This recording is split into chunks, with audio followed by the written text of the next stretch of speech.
Mengapa saya begitu ekstrim mengatakan bahwa Gibran tidak pernah kuliah dan hanya tamat dari sekolah menengah pertama saja? Inilah penjelasan yang bisa saya berikan kepada kalian agar dapat memahaminya. Hanya dengan surat keterangan Kemendikbud bernomor 91/DD1-KS-2019 yang dikeluarkan untuk penyetaraan pendidikan Gibran Rakabuming Raka, maka dari sinilah kita sudah dapat mengambil kesimpulan bahwa Gibran tidak pernah bersekolah sampai lulus sekolah menengah atas. Kenapa demikian? Sebab di dalam surat keterangan Kemendikbud tersebut disebutkan bahwa Gibran telah menyelesaikan pendidikan grade 12 di UTS Insert Sydney, Australia pada tahun 2006. Yang bersangkutan dinilai memiliki pengetahuan setara dengan sekolah menengah kejuruan atau SMK peminatan akuntansi dan keuangan di Indonesia. Pada faktanya, UTS Insert itu adalah hanya sebuah lembaga kursus di Sydney yang diperuntukkan bagi para siswa yang ingin belajar di Universitas Teknologi Sydney, di mana salah satu syarat akademiknya haruslah lulus grade 12 atau sekolah menengah atas di Indonesia terlebih dahulu. Jadi dengan kata lain, kesimpulannya, Kemendikbud telah membuat kesalahan besar atau pemalsuan keterangan terhadap surat keterangan penyetaraan pendidikan atas nama Gibran Rakabuming.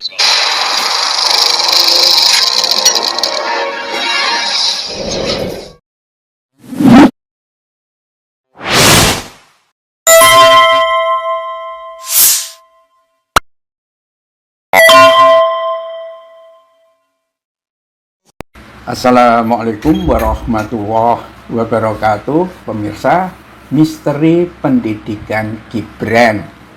Sebetulnya ada satu pertanyaan yang menarik ya. Gimana sebenarnya cara Gibran Rakabuming Raka ini dapat gelar BSc? Karena gelar BSc inilah yang ditampilkan di foto resminya sebagai Wapres ya. Apakah dia mendaftarnya di perguruan tinggi, MDies atau mungkin di Inggris atau mungkin di Australia dan lain sebagainya itu pakai surat keterangan dari Dikti?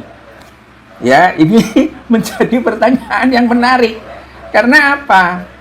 Memang tidak pernah mengupload ijazahnya SMA. Memang dia lulusan SMA-nya itu dari mana nggak pernah jelas, ya kan? Yang kedua, dia daftar wali kota itu hanya pakai surat keterangan Dikti. Itu karena apa? Dibuat surat keterangan Dikti itu karena bapaknya adalah presiden. Lah, anaknya plonga-plongo, nggak lulus sekolah. Ini diketahui banyak pihak sebetulnya.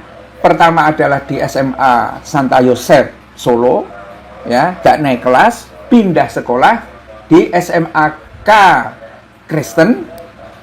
Pindah lagi, nggak sekolah, pindah lagi karena nggak naik kelas lagi, baru kepindah ke Singapura itu, Orchid School apa-apa itu juga kelihatannya nggak selesai, ya. Kemudian kursus lah itu, apa kursus beneran apa enggak, kita tidak tahu, ya. Yang jelas hasil kursusnya dari UTS yang ada di Singapura itu seperti apa, ya. Terus kemudian mendapatkan surat keterangan dari Dikti bahwa kursusnya itu sudah setara dengan lulusan SMK jurusan akuntansi, kan begitu. Nah, terus masa sih surat keterangan Dikti ini dipakai untuk mendaftar di perguruan tinggi di luar? Kan tidak sama antara ijazah dengan surat keterangan ini. Itu loh yang banyak direpotkan oleh warga ini, dan memang banyak kesaksian yang mengatakan memang blow on di sekolah dulunya itu. Blow on mungkin karena bapaknya itu udah kaya banget, jadi juragan mebel, eksportir kan. Mungkin malu karena Gibran ini digadang-gadang menjadi orang besar, ya kan. Dipacu dengan pil-pil untuk merangsang otak, misalnya cerebrofit dan lain sebagainya. Mungkin disangka semakin banyak pil dikasih minum untuk Gibran, dia semakin bagus. Tapi tampaknya rubahnya ke otaknya yang tidak kuat itu. Bisa jadi begitu. Makanya ada dosen UI yang mempertanyakan ente ke Singapura itu sebetulnya sekolah atau rehabilitasi. Semuanya serba tidak jelas tampaknya yang ada di di Gibran ini tentang sekolahnya. Terus apa Wapres hanya tamat SMP saja? Inilah yang harus dicari sekarang ini, dibuktikan. Jangan-jangan karena mungkin bapaknya merasa sukses dengan memalsukan ijazah, kemudian anaknya juga sama-sama memalsukan ijazah, tidak ketahuan karena bapaknya sukses, kan begitu. Tetapi kan bapaknya nggak sukses terus sekarang ini, ya. Bahkan dibela dengan testimoni rektor UGM baru-baru ini pun malah semakin membuktikan bahwa memang palsu ijazahnya Jokowi itu. Dan polisi tampaknya kelimpungan untuk bisa bantu Jokowi memperkarakan 12 orang apa 15 orang aktivis yang mempertanyakan ijazahnya Jokowi palsu.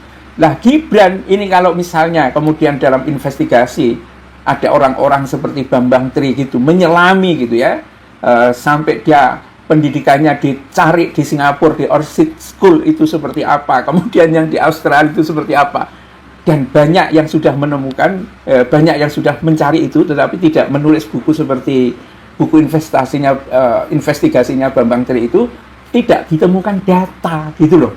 Ini yang ngeri. Masa sih bapak sama anak sama-sama memalsukan? Terus gimana dong gitu kan? Nah kalau dari sini kemudian orang memang pada akhirnya bisa menemukan bukti bahwa memang sebetulnya BSC-nya itu juga ada yang ngomong ledek tapi ya pesen DHL gitu, ada yang dari Inggris dari mana kan, hanya ngeprint ijazah DHL kirim bayar paket ya siap bayar sekian juta gitu kan. Nah, kalau sudah seperti itu kemudian terbukti, ini bisa dimaksulkan. Tapi jangan lupa Gibran itu juga banyak termulnya, nggak penting, yang penting saat ini dia jadi wapres, ya sama seperti nggak penting ijazahnya palsu, yang penting Jokowi jadi presiden, kan begitu ya. Terus ada yang tanya, ada yang mempertanyakan Wastim 23, emang kalau SMP kenapa? Kalau SMP, benar-benar SMP, dia tidak boleh menjadi wali kota karena syarat dari wali kota itu harus SMA, artinya batal demi hukum ya. Ini gonjang-ganjing ini saya kira kewajiban dari pemerintahan Prabowo untuk membereskan ya. Pantesan ya Fufu Fafa itu bahasanya kayak begitu karena memang dia nggak pernah makan sekolah secara memadai. Bila taufik wal hidayah. Assalamualaikum warahmatullahi wabarakatuh.